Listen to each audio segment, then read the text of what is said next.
2000년 전 이 바울이 썼던 로마서의 시대에는 이해가 안 되는 일들이 너무 많았어요. 정말 why? 특별히 유대인 입장에서는 그때 나라를 잃어버립니다. 여러분 예수님 말씀 예언 기억하세요? 예수님이 뭐라 그랬죠? 이 돌 위에 돌 하나 남지 않을 거다. 그 예루살렘 성전의 파괴를 말씀하셨거든요. 예루살렘의 여인들아, 나 위에 우지 말고 네가 불쌍하다. 너와 너 자식을 위해서 울어라. 다가올 멸망을 모르는 이 예루살렘을 백성들을 향해서 실제로 예수님 죽으신 이후에 40년 후에 로마의 디도 장군이 와가지고 다 그냥 초토화시켰습니다. 성전에 금이 많다는 걸 알고 불을 질렀는데 금이 돌 사이로 들어가니까 모든 로마인 이방인들이 와서 돌을 깼습니다. 그래서 성전이 돌 위에 돌 하나 남지 않는 그 말씀이 그대로 예언이 된 거예요. 바로 그때가 로마서를 썼던 이 시대랑 맞아떨어지는 시대입니다. 그리고 이스라엘 백성들은 그 당시 나라를 잃어버린 적이 많았지만은 그때 모든 백성들이 나라를 떠나게 되는 바로 디아스포라가 됩니다. 이 로마인들이 뿌리를 없애기 위해서 이스라엘을 유대 땅에서 다 내보냅니다. 몇 명만 포로로 보내는 게 아닙니다. 완전히 민족들을 다 나누는 거예요. 그래서 로마까지 가게 되고 로마에서 예수 그리스도를 믿는 로마인 교회에 보낸 편지가 로마서입니다. 그 당시 어떤 일이 있을까요? 아무 소망이 없는 거예요. 정말 다 끝났구나. 이러한 가운데서 시작된 것이 바로 복음이 시작된 거였어요. 근데 여러분 더 아이러니컬한 것은 그 복음이 그 정복자인 로마가 닦은 도로를 통과해서 온 세계에 퍼지게 됩니다. 정말 하나님의 계획은 알다가도 모를 일입니다. 로마가 있었기 때문에 복음이 퍼질 수 있었어요. 그들이 닦아놓은 길 때문에 놀라운 하나님의 계획이었죠. 이것이 바로 로마서의 배경입니다. 여러분 이런 의미에서요, 하나님을 믿는다는 건 뭐를 의미할까요? 그것은 바로 하나님의 시간표를 믿는다는 것입니다. 바울도 이전에는 자기 시간표만 본 사람입니다. 그러니까 열심히 특심인 거예요. 그런데 그 열심히 특심인 것이 오히려 자기 시간표 안에 있으니까 남에게 해를 끼치는 인생을 사는 것입니다. 그러다 그가 하나님의 빛을 보면서 하나님의 시간표가 들어오게 된 거예요. 복음이 들어온 것입니다. 그러고 보니까 이스라엘을 풀이가 되는 거예요. 이스라엘이 나라가 망했지만 망한 것이 아니다. 하나님이 이때 우리에게 너희가 죽인 그 예수가 누구인지를 깨닫게 하셨다. 그분이 복음이다. 그분이 바로 2000년 전 우리에게 유월절 사건을 통해 오셨던 그 어린 양 되시는 그분이, 그 어린 양의 피로 우리가 구원받았지만은 우리가 하나님의 부르시고 자녀 삼아주시고 구원해 주신 것 새까맣게 잊고 살지 않았느냐? 우리만 복 받으면 되는 줄 알지 않았느냐? 그런데 하나님이 그 예수를 통하여 하나님의 의를 드러내시고 우리가 귀를 닫고 눈을 감고 있으니까 이렇게 온 이방인들을 통하여 그 복음을 믿게 하여서 우리를 부끄럽게 하는 것 아니냐? 왜 하나님의 시간표를 믿지 못하느냐? 바로 이 메시지가 바로 이 말씀인 거죠. 너희가 이것을 깨닫기만 하면 너희를 향한 하나님의 구원은 결코 실패한 것이 아니다. 너희도 실패한 것이 아니다. 그분의 마음을 모르니까 혼자서 끝났고 혼자서 죽었다고 하지, 하나님의 때를 알고 하나님의 시간표를 알면은 절대 끝난 것이 아니다. 그래서 이스라엘 동족을 향한 말씀이 9장부터 시작된 것입니다. 그리고 10장을 통과해서 11장까지 간 거예요. 그 하나님의 의가 예수 그리스도 통해 왔는데 너희는 여전히 행위로 구원받는 줄 알지 않느냐? 그를 믿음으로 구원받는데 라고 하면서 이렇게 말씀하는 거예요. 로마서 10장 2절, 내가 증언하노니 그들이 하나님께 열심은 있지만은 올바른 지식을 따른 것이 아니니라. 하나님을 잘 모르는 거예요. 예수님을 열심히 믿는다고 하지만은 말씀이 없는 것과 마찬가지잖아요. 교회는 열심히 다닐 수 있어요. 그러나 말씀이 없다면 나의 의를 드러내고 내 시간표에 하나님의 시간표를 계속해서 끄집어 당기는 것하고 다를 바가 없습니다. 처음에는 그게 좋아요. 처음에는 막 내 일이 응답되는 것 같고 내 시간표가 이루어지는 것 같지만 결국은 하나님의 시간표가 응답이 되는 것, 이것이 믿음의 성숙인 것입니다. 그 안에 나의 시간이 있기 때문에 여러분, 오늘 이 말씀이 여러분에게 먼저 잘 들려지기를 축복합니다. 여러분의 시간표 소중합니다. 그러나 그 여러분의 시간표를 붙잡고 있는 분이 하나님이심을 잊으시면 안 돼요. 그래서 나의 시간이 아닌 하나님의 시간, 그래서 그때 His time, 그분의 시간이 오는 것이죠. 자, 이런 가운데 우리는 이제 하나님의 계획을 알게 되니까 우리는 처음엔 몰라요. 그래서 그냥 열심히 살면 되는구나, 열심히 살 수 있어요. 근데 어느 날 하나님의 시간표를 조금씩 알게 되는 거예요. 그래서 하나님이 그때 그렇게 하셨구나, 나에게 그래서 가난을 주셨구나, 나에게 그때 그런 아픔도 주셨구나. 그때 보는 거예요. 그때는 몰라요. 근데 시간이 지나고 나니까 하나님이 나를 이렇게 만들고 있으시는구나 라는 것을 알게 되죠. 그래서 하나님의 시간표가 들어오게 되니까 모든 인생에게 주어진 혼돈과 결핍이 어떤 사람에게는 숨기고 싶고 부끄럽고 얘기하고 싶지 않은 것이지만은 어떤 사람에게는 혼돈과 결핍이 소명과 사명이 되는 것입니다. 똑같은 이치입니다. 여러분, 어떤 인생도 혼돈이 없는 인생은 아무도 없습니다. 여러분, 제가 굳이 여러분에게 좌우를 둘러보지 않으라고 해도 여러분 중에는 저분은 좋은 직장 다니고 저분은 자녀도 잘 되는 것 같고 저분은 저렇게 건강한 것 같고, 그렇지 않습니다. 하나님을 떠난 모든 인생에 있는 공통점은 혼돈과 결핍이에요. 근데 그 혼돈과 결핍이 부끄러운 것이 아니라 오히려 하나님의 부르심과 이 땅에서 하나님의 사명, 하나님의 뜻이 무엇인지를 깨닫는 구원의 약재료가 되는 것과 마찬가지인 것이죠. 자, 이러면서요, 바울은요, 이런 하나님이 실패하지 않으신다, 결코 너희 유대인들 이스라엘을 향한 구원은 포기되지 않았다라는 증거를 말씀합니다. 두 가지를 말씀하는데요, 첫 번째 뭐냐 하면 바로 내가 하나님이 실패하지 않으시다고 하는 증거다.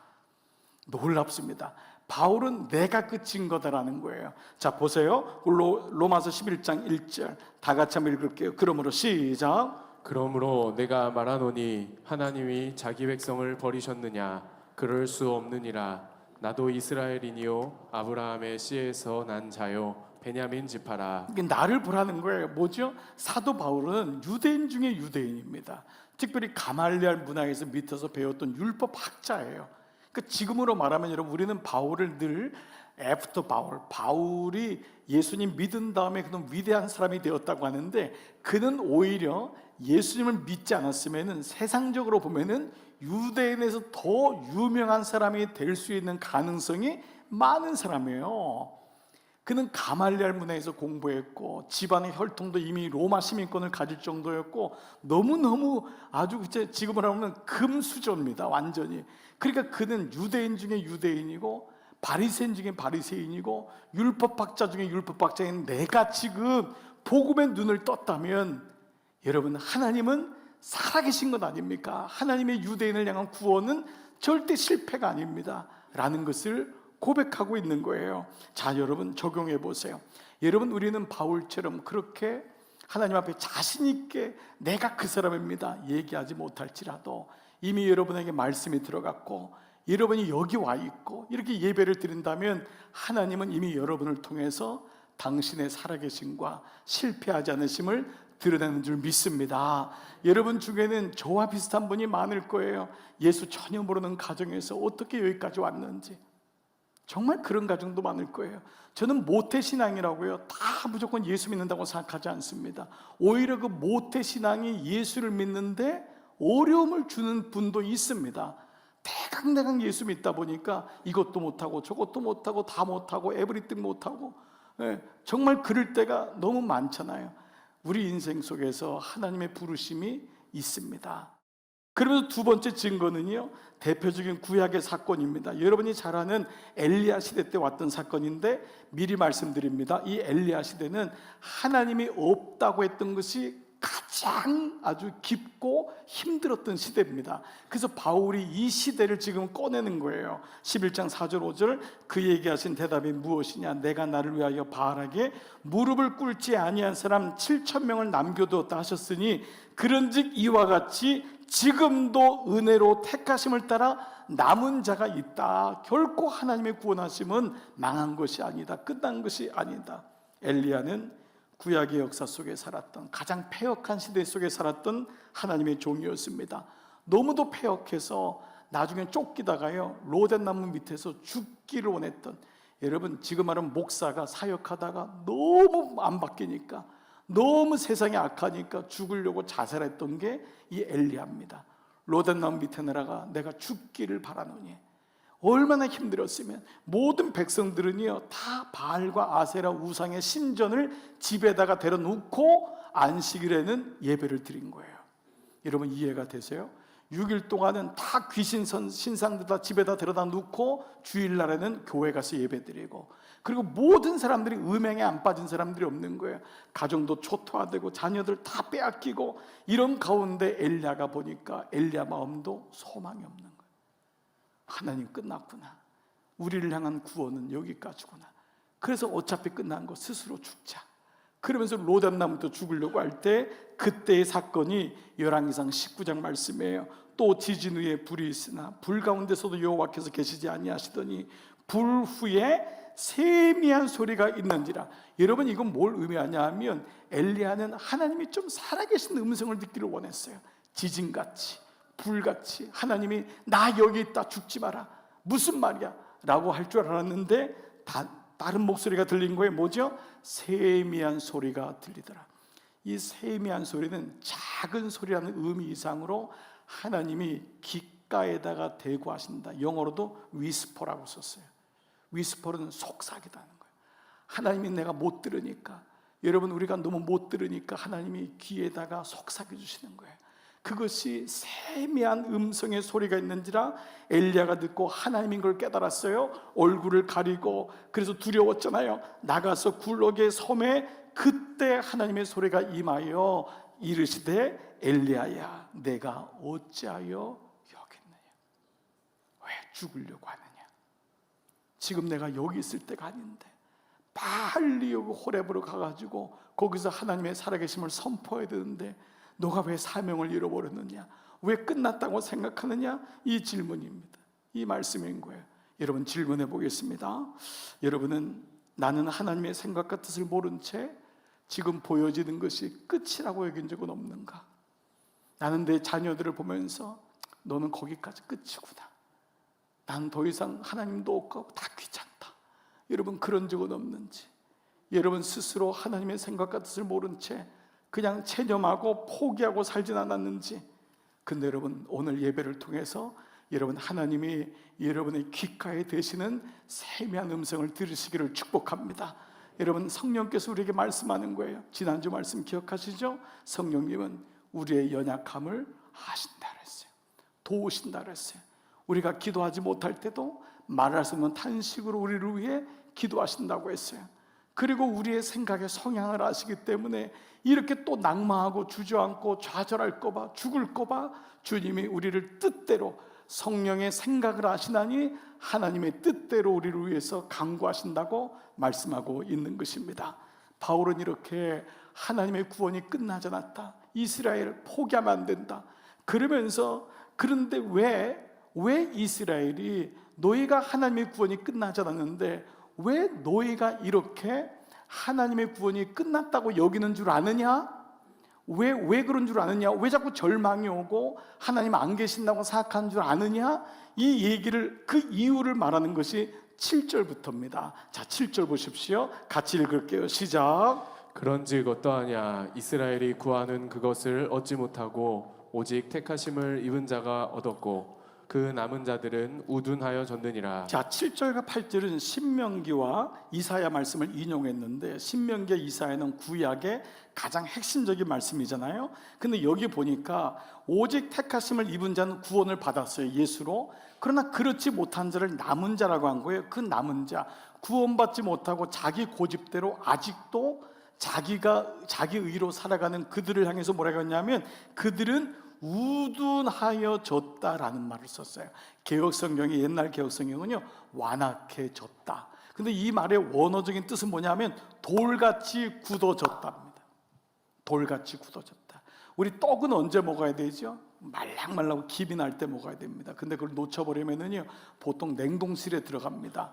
냉동실에 들어간 떡은 거의 이런 벽돌 수준이더라고요.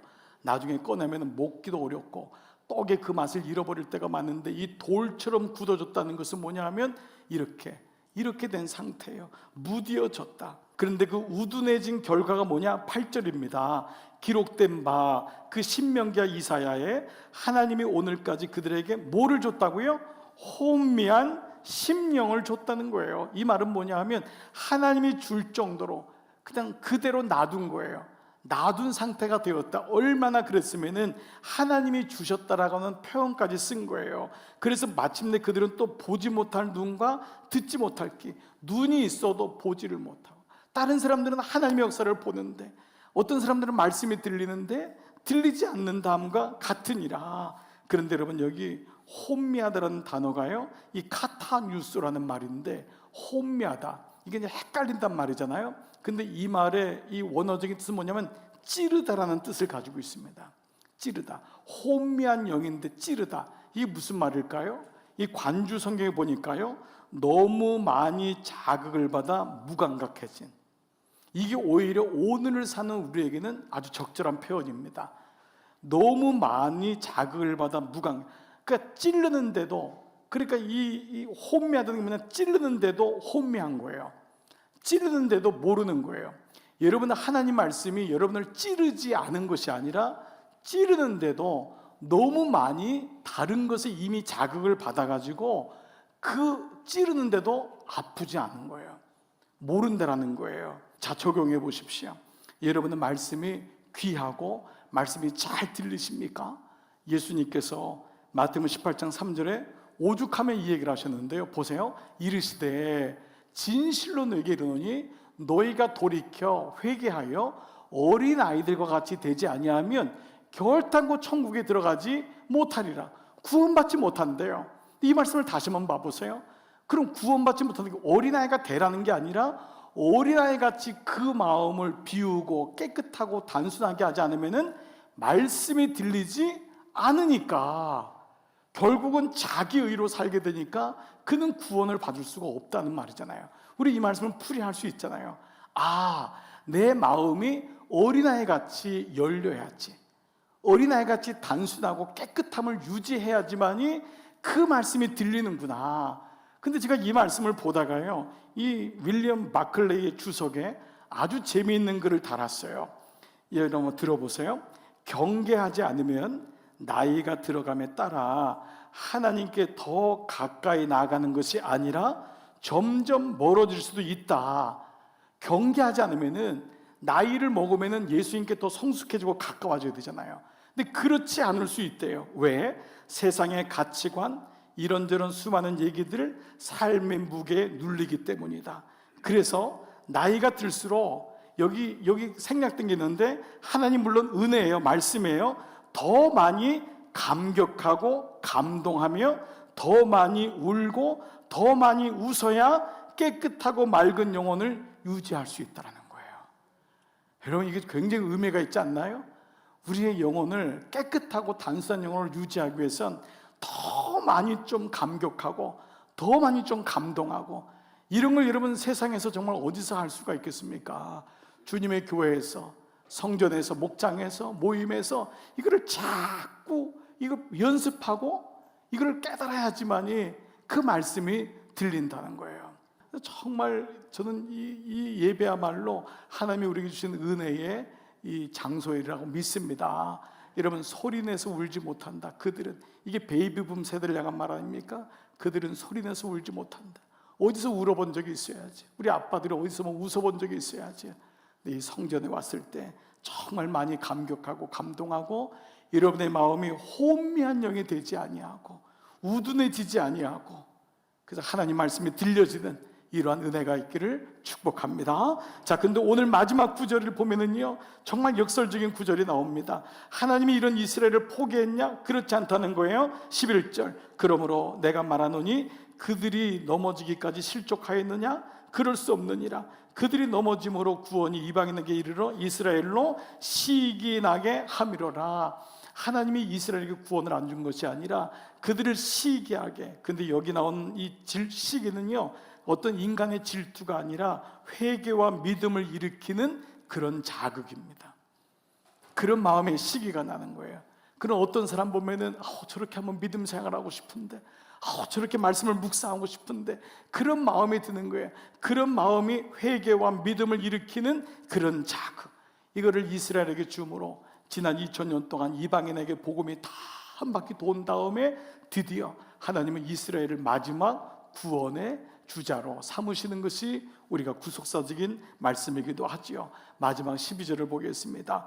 그들의 넘어짐이 세상의 풍성함이 되며 그들의 실패가 이방인의 풍성함이 되거든 하물며 그들이 충만하리요. 하물며 그들이 복음을 듣는다면 어떻게 되겠느냐? 근데 여기 나오는 단어가 뭐죠? 그들의 넘어짐, 그들의 실패. 근데 그들은 실패한 게 아닌 거예요. 하나님이 실패하지 않으시기 때문에. 앞에서 말씀드린 대로 여러분, 넘어짐과 실패는 별로 환영받지 않는 단어입니다.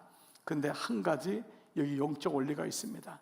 여러분이 성경을 보시면서 발견하는 수많은 하나님의 사람들의 공통점이 있습니다. 바로 넘어지고 실패한 자였어요. 그런데 그들은 그냥 넘어지고 실패한 것을 끝나지 않고 그들은 넘어짐의 창고와 실패의 창고가 있더라고요. 그 안에 하나님의 실패, 그 실패들을 보면서 그들은 겸손해지는 거예요. 그들은 하나님을 아는 거예요. 여러분, 사람은요, 성공하고 잘나면은 올라갈 것 같지만 결국은 나중엔 다 떨어집니다. 하나님을 놓쳐버립니다. 그래서 목사는 늘 그 마음이 두려운 거예요. 잘 되는 것만이 능사가 아닙니다. 그래서 오히려 넘어짐과 실패를 알기 때문에 잘 돼도 겸손하고 건강해도 겸손할 줄 알고 이런 믿음이 생기는 거잖아요. 여러분 보세요. 아브라함도 실패의 대명사 아닙니까? 다윗은요, 완전 실패의 대명사지요. 야곱, 그냥 혼자 똑똑한 척하다가 망한 대표적인 인생 아닙니까?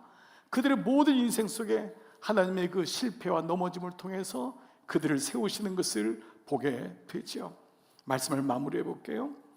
지난 주일날 여러분과 함께 나누었던 그 심재훈 장로님의 고백, 여러분 기억할 것입니다.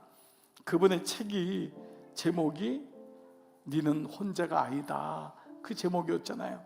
지난 주간 출판사에서 추천서를 써달라고 하는 연락이 왔습니다. 근데 이 추천서가 앞부분이 아니라 책 겉표지에다 쓴다고 150자로 맞춰달라는 거예요. 아니, 88년의 인생을 150자로 맞추기가 쉽지 않았어요. 근데 잠시 좀 눈을 감고 제가 그 장로님을 생각하니까 그게 어렵지 않더라고요. 금방 썼어요. 한번 여러분 들어보시기 바랍니다. 사람이라는 말이 살다 해서 나왔듯이 삶은 그가 어떤 사람인지를 드러냅니다. 조각난 빛들이 프리즘을 통과하여 무지개로 나오듯이 당신의 상처는 광야를 통과해 별이 되셨습니다. 처음에는 살아내셨지만 지금은 왜 살아야 하는지를 우리에게 보여주십니다. 당신에게 들렸던 하늘의 음성이 이제는 제게도 들립니다. 너는 혼자가 아니다. 사랑하는 여러분, 하나님이 계시는 이상 여러분의 넘어짐과 실패는 절대 끝이 아닙니다. 어떠한 것도 현상적으로만 보시면 안 됩니다. 그 너머에 계신 하나님의 일하심을 보셔야 됩니다. 하나님을 신뢰하는 것입니다. 로마서 11장 33절 앞에 말씀드렸던 것 다시 한번 볼까요? 깊도다. 하나님의 지혜와 지식에 부유함이요 그의 판단은 측량치 못할 것이며 그의 일은 찾지 못할 것이로다. 이 하나님을 신뢰하면은 그야말로 모든 것을 합하여 선을 이루시는 그 하나님을 우리는 분명히 고백하고 간증하게 될 줄 믿습니다. 오늘 이 예배에 나오신 여러분에게 저는 이 은혜가 다시 한번 일어나기를 소망합니다. 하나님은 실패하지 않으십니다. 그 하나님이 여러분의 하나님이십니다. 눈앞에 있는 것, 손에 쥔 것만 보지 마십시오. 하나님의 판단을 신뢰하십시오. 지금 일 가운데도 하나님이 일하고 계심을 믿으십시오.